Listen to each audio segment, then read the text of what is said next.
Hello friends, welcome back to my channel Aegis Profile. I hope you are doing very well. তো বন্ধুরা আজকে আমার এই ভিডিওটা বানানোর একটাই উদ্দেশ্য যে আমার এই ভিথ্রিটা যখন আমি কিনেছিলাম আজ থেকে প্রায় 6 মাস আগে, তো ভিথ্রিটা সম্পূর্ণ অন্য রকমের ছিল। তো এই ভিথ্রিটাকে আমি আমার নিজের মন মতো বানিয়ে নিয়ে কিছু মডিফিকেশানস করেছি। সেই সব মডিফিকেশানসগুলো কী করেছি এবং কত টাকাই বা খরচা পড়েছে, তো সেইটা রিলেটেড আজকে আমি ভিডিও বানাতে চলেছি। তো চলো একটু সিনেম্যাটিক্স এনজয় করো, দেন তোমাদের সঙ্গে ডিটেলসে ভিডিওটা আমি শেয়ার করছি।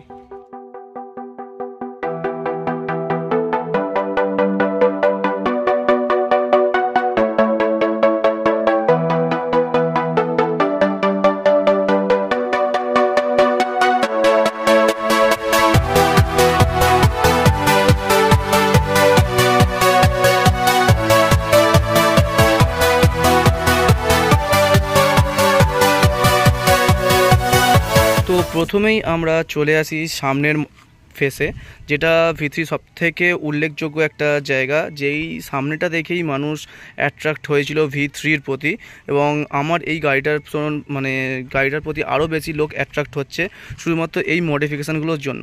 প্রথমেই আমি যে মডিফিকেশানটা করার আমার স্বপ্ন ছিল প্রথম ভিথ্রি কেনার পর, সেটা হচ্ছে এই মিররটা। ভাই দেখতে পাচ্ছ মিররটা জাস্ট যেটাকে বলা হয় যে ZX টেনারের কপি মিরর। তো মিররটা তোমাদের ভালোভাবে দেখাই। মিররটা এইরকমভাবে অ্যাডজাস্ট হয়, এটা আমার সিটিং পজিশন হিসাবে অ্যাডজাস্ট করা আছে, তো আমি আলাদা করে কোনো নাড়াতে চাইছি না। এবং মিররটার আরেকটা ভালো ব্যাপার হচ্ছে কি, মিররটার এটাই ইন্ডিকেটার আছে, মানে আলাদা করে যেমন ভিতরে এইখানে ইন্ডিকেটার থাকে, বাট আমার মিররে এখানে ইন্ডিকেটার আছে। তো তোমাদের একবার জ্বালিয়ে দেখিয়ে দিচ্ছি। তো দেখতে পাচ্ছ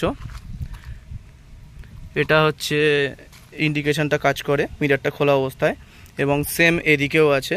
তো এই মিররটা আমি লাগিয়েছি, যেটা আমার খুবই স্বপ্ন ছিল যে ভিথ্রি কেনার পর এই মিররটা আমি লাগাবো। তো এই মিররগুলো যে কোনো বাইকেই লাগানো যায়, কিন্তু এই মিররটা সবথেকে বেশি শ্যুট করে এই ভিথ্রির ওপরই, ভিথ্রি এবং V4 এই বাইকগুলোর ওপরই সবথেকে বেশি শ্যুট করে আর কি। তো এই মিররটার দাম ছিল মার্কেট প্রাইস, আমি ওয়েলিংটন মার্কেট কলকাতাতেও খুঁজেছিলাম, এখানে পেয়েছিলাম দাম ছিল 2000 সামথিং, এবং আফটার মার্কেট যে কোনো ছোটোখাটো দোকানের দাম ছিল প্রায় 2500 সামথিং। বাট আনফর্চুনেটলি এটা আমি পুজোর সময় অফারে পাই মাত্র 1200 টাকা। হ্যাঁ বন্ধুরা, জাস্ট মাত্র 1210 টাকায় আমি অফারে পাই। তো আমি অফারে কিনে নিই, এবং আমার কাছে কনফিউশন ছিল যে অ্যাকচুয়াল মিটারটা সেম হবে কিনা, বাট হ্যাঁ, আমার যে একটা বন্ধু 2500 টাকা দিয়ে যে মিটারটা কিনেছে, আমি সেম মিটারই পেয়েছি। এখান থেকে জাস্ট দেখতে পাচ্ছ তারটা গেছে গিয়ে ভিতর থেকে জাস্ট কানেকশান হয়ে গেছে। তো এই মিটারটা কানেকশান করার জন্য আলাদা করে কিছু ট্যালেন্ট লাগে, সব মিস্ত্রি দাদারা বা ভাইরা এই মিটারটা কানেকশান করতে পারেন না। তো তোমরা যদি লাগাও না ভাই, একটু দেখে শুনে লাগাবে, কারণ এর যে হোলসগুলো দেখতে পাচ্ছ না, এইগুলো না একটুখানি মডিফাইড করতে হয়। সেটা যদি ভুলভাল হয় না, তাহলে একটু ভেঙে যাওয়ার চান্স থাকে, সেক্ষেত্রে তোমার মিররটা পুরোটাই বেকার হয়ে যাবে। তো এটা একটা ব্যাপার। তো 1200 টাকা মিররটা দাম ছিল, এবং আমার ফিটিং চার্জ নিয়ে পড়েছে আরও ধরো 100 টাকা। তো টোটাল 1300 টাকায় আমার এই মিররটার ফিটিংস হয়ে গেছে, এবং এই মডিফিকেশানটা আমার ডান হয়েছে। এবং নেক্সট যে মডিফিকেশানটা আমার দরকার ছিল, সেটা হচ্ছে ক্লিয়ার বাবেল ভাইজার। আমার আগের ভাইজারটা তোমরা দেখেছো যে ব্ল্যাক কালারের ভাইজার ছিল, ডাবল বাবেল, বাট এটা হচ্ছে সিঙ্গেল বাবেল। একদম স্ট্রেট হয়ে নেমে গেছে। আর ডাবল বাবেল এইখান দিয়ে একটা বাবেল ছিল, দেন আবার এখান দিয়ে একটা বাবেল ছিল, যেরকম এটা আমার আগেরটা ছিল আর কি।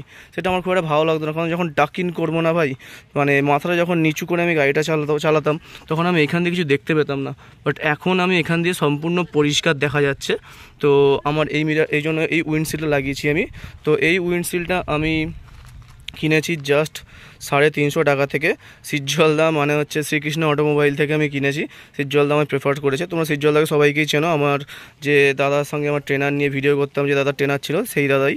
তো 350 টাকায় আমার এই উইন্ডশিল্ডটা আমি কিনেছি, যেটা ফিটিংস করতে নিয়েছে মাত্র 20 টাকা, ওনলি 20 রুপিস। তো এই সেকেন্ড মডিফিকেশান ডান। এবং থার্ড যে মডিফিকেশানটা আমি করেছি, সেটা খুবই বাধ্য হয়ে করেছি এক প্রকার।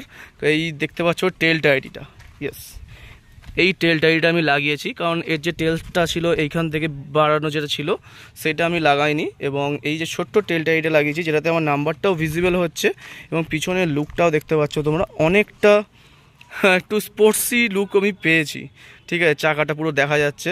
কারণ এই টেল লাইটটা লাগাতে আমি এক প্রকার বাধ্য হলাম। এর একটা উপকার আছে, কারণ হচ্ছে এর সঙ্গে ইন্ডিকেটারটা এখানে ফিটিংস হচ্ছে, দেন ইন্ডিকেটারটা অনেকটা গার্ড হয়ে যাচ্ছে। তো কি হতো, আমার আগের টেলটায় না প্রচুর ইন্ডিকেটার ভেঙেছে, ইন্ডিকেটারগুলো প্রায় 2-3 বার করে ভাঙা আছে।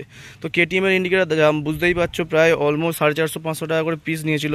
তো যদি ভেঙে যায় তাকে যা জুড়ে যদি আমি ফেলে দিই, সেটা খুবই ব্যয়বহুল একটা ব্যাপার। তো প্রচুর পার্কিংয়েও যেহেতু আমার গাড়ি থাকতো না, প্রচুরবার ইন্ডিকেটারগুলো আমার ভেঙেছে। তো তার জন্য আমি এটা লাগাতে বাধ্য হয়েছি। এখন দেখতে পাচ্ছি ইন্ডিকেটার যথেষ্ট গার্ড হয়ে থাকে, তো খুব একটা ভাঙে না, এখনও পর্যন্ত আমার ভাঙেনি। দেখতে পাচ্ছ ইন্ডিকেটারের জাস্ট ব্লিঙ্কিং পয়েন্টটা জাস্ট খুব ভালো লাগছে আর কি। তো কিন্তু বাট এর যে একটা অসুবিধা আছে না ভাই, এই লাইটটা দেখতে পাচ্ছ এখন তোমরা পরিষ্কার দেখতে পাচ্ছ, কারণ ভিডিও করার জন্য আমি জাস্ট পরিষ্কার করে এনেছি। প্রচুর নোংরা হয় ভাই, প্রচুর নোংরা। তুমি যদি একবার কলকাতায় যাও ডিউটির জন্য বা কোথাও একটা যাও না রাইডের জন্য, এটা পুরোপুরি নোংরা হয়ে যাবে এখান থেকে ধুলো উঠে উঠে। তো সেটা নিয়ে আমি একটু কনফিউশন আছি, বর্ষার সময় ভাই এটাতে জল লেগে হয়তো লাইটটা খারাপ হয়ে যেতে পারে। তার জন্য আমি আবার হয়তো এই টেলটা স্টক টেলটা লাগিয়ে দেবো। এটা একটা খুব বাজে জিনিস। আর কিন্তু ভাই পিলিয়নে কোনো রকম কোনো কাদা ফাদা আসে না, সেটা নিয়ে তোমরা টেনশন নেবে না, ঠিক আছে। তো এটা আমার গাড়ির 3rd মডিফিকেশান ছিল। এবং 4th যে মডিফিকেশান সেটা খুব একটা হাইফাই মডিফিকেশান নয়, সেটা হচ্ছে ভাই আমার জাস্ট স্টিকারিং। দেখতেই পাচ্ছ যে আমি উইন্ডস্ক্রিনে আমার চ্যানেলের নাম এজিস প্রোফাইল, এটা আমি স্টিকারিং করিয়েছি। দেন আমার প্রফেশনস, আমি একজন মেডিকেল টেকনোলজিস্ট, সেটার জন্য আমি একটা স্টিকারিং করেছি। আর তোমাদের ভ্লগ করার সময়, মোটো ভ্লগ করার সময় তোমরা যাতে আমার চ্যানেলটা দেখতে পারো, তার জন্য এইখানে আমি এটা এজিস প্রোফাইলে স্টিকার করেছি। That's it. এই 4টে মডিফিকেশানস করার পর ভাই আমার গাড়িটা জাস্ট রকম মানে কি বলবো আলাদা হয়ে গেছে। যখন আমার বন্ধু আরেকটা স্টিকার্স এখানে বাকি আছে। তো আমার সামনে নাম্বার প্লেট লাগানোর কোনো রকম কোনো ইচ্ছা ছিল না, কারণ নাম্বার প্লেট লাগালেই ভাই জায়গাটার লুকটা পুরো নষ্ট হয়ে যায়। তো তার জন্য আমি নাম্বারটা জাস্ট এখানে স্টিকার করে নিয়েছি, কারণ বারবার কলকাতা যাওয়ার সময় পুলিশরা হ্যারাস করে যে তোমার সামনে নাম্বার প্লেট নেই, পিছনে আছে। তো একটা সমস্যা হয়ে যায় দাঁড় করায়, কারণ আমার সব পেপারস ওকে, আমাকে কোনো পুলিশ ফট করে দাঁড় করাতে পারে না, যদি না আমার ভুল হয় আর কি।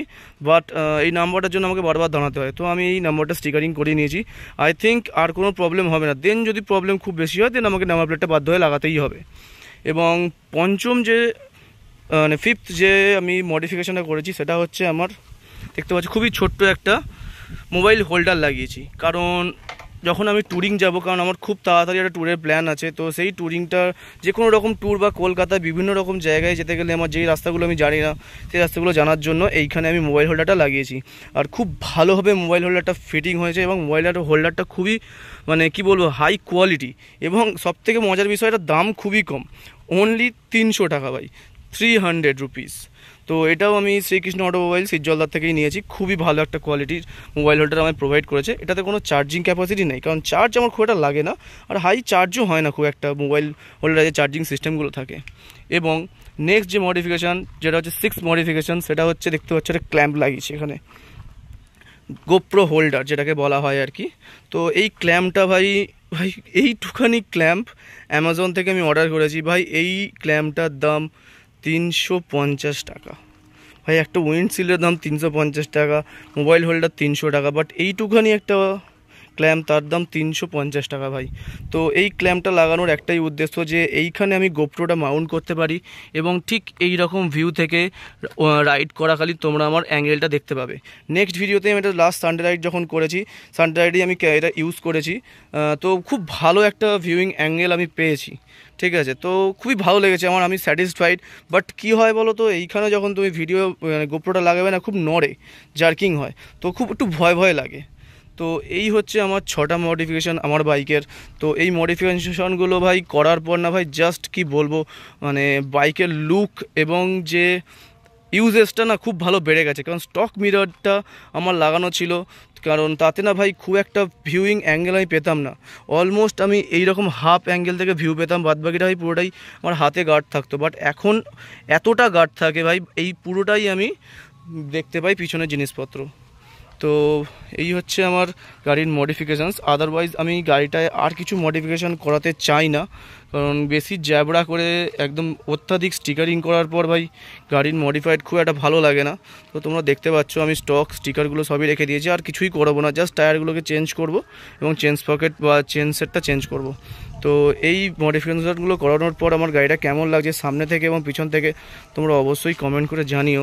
এবং ভালো লাগলে তোমরাও বলো, তোমাদেরও যদি এইসব মডিফিকেশানস করতে ইচ্ছে হয় দেন তোমরা অবশ্যই জানিও কিন্তু, ঠিক আছে। তো তোমরা দেখতেই পেলে আমার R15 V3 মডিফিকেশানগুলো। তো মডিফিকেশানগুলো কেমন লেগেছে অবশ্যই আমায় কমেন্ট করে জানিও, এবং আমি প্রত্যেকটা জিনিসের অনলাইন যে লিঙ্ক সেটা আমি ডেসক্রিপশানে দিয়ে দেবো, তোমরা চাইলে সেখান থেকে কিনতে পারো। এবং ভিডিওটা ভালো লাগলে অবশ্যই লাইক করো, শেয়ার করো এবং সাবস্ক্রাইব করতে ভুলো না কিন্তু। তো চলো, খুব তাড়াতাড়ি নেক্সট ভিডিওতে দেখা হচ্ছে।